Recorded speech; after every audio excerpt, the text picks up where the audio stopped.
So when you're doing these kind of tile, you want to try and see if you can get like, also has a heated bench seat. You can't see it now. That's the bench seat.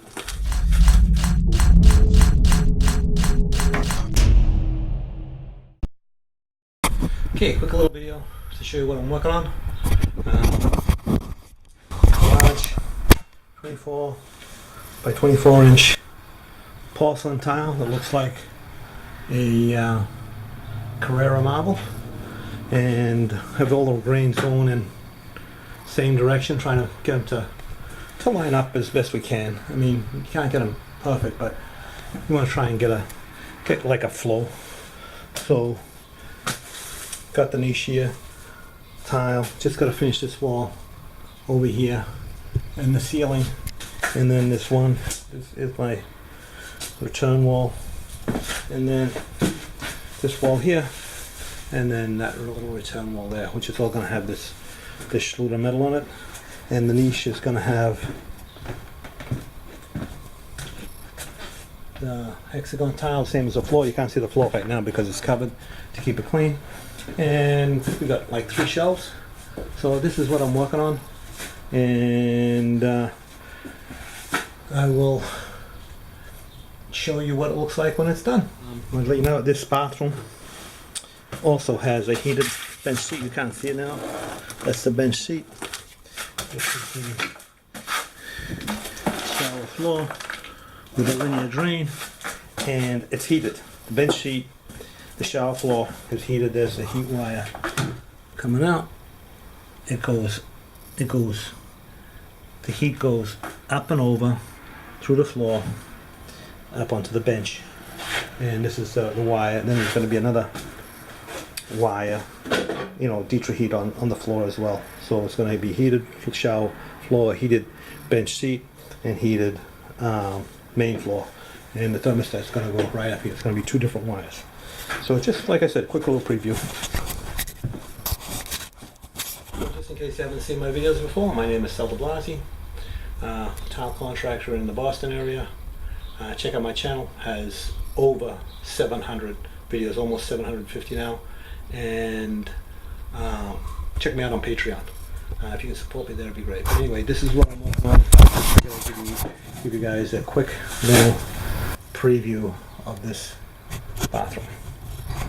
So when you're doing these kind of tile, you want to try and see if you can get like the grain kind of like to follow. See how it like follows. Over here it follows, up here, down there, around the corner if you can. It's not really that easy around the corner sometimes. And then see how like down there, kind of like make it kind of continue along. Depends on the tile you get. These ones weren't too bad with the grain, that you could get a decent a pattern running. What you don't want to do is like have them going all different directions, unless that's what the customer wants. So, you know, you don't want one like going like this and then one going like that, and all different directions. Usually you want to try and have it going the right way, all going the right way. These tiles have arrows on the back, so you can use that to help you figure out which way to turn the tile. See how they have arrows,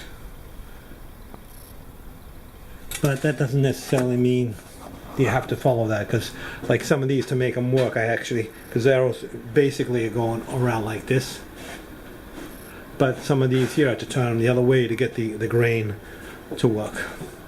You just don't want to turn them up and down. So to cut these tiles, I'm using a bridge saw, and I got my snap cutter upstairs.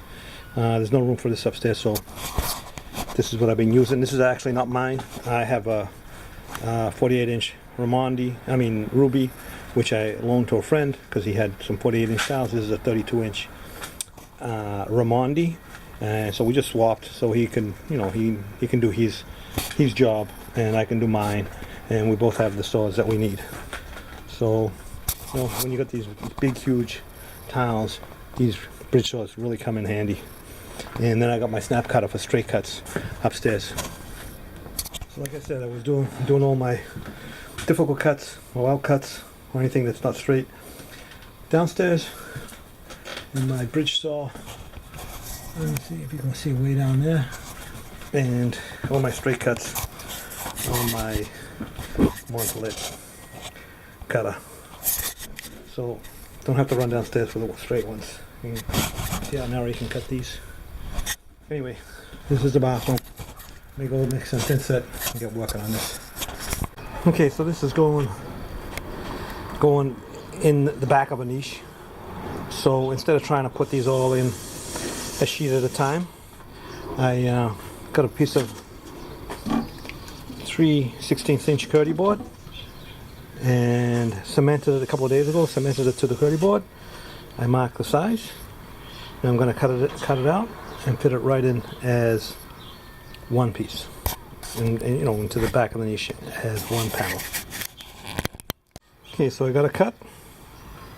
See if it fits. Okay, so just cemented in with some thin set, and it's a perfect fit.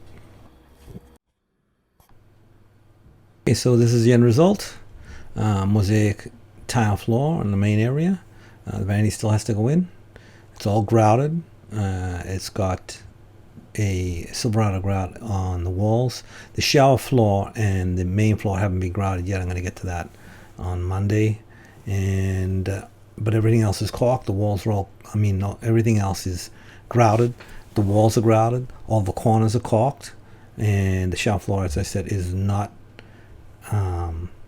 grouted yet. Neither is the niche, but everything else is done. So this is the end result. So just a little preview of a little bathroom that I did. Actually a lot of tile, 24 inch by 24 inch porcelain tile, heated main floor, heated shower floor, and heated bench seat.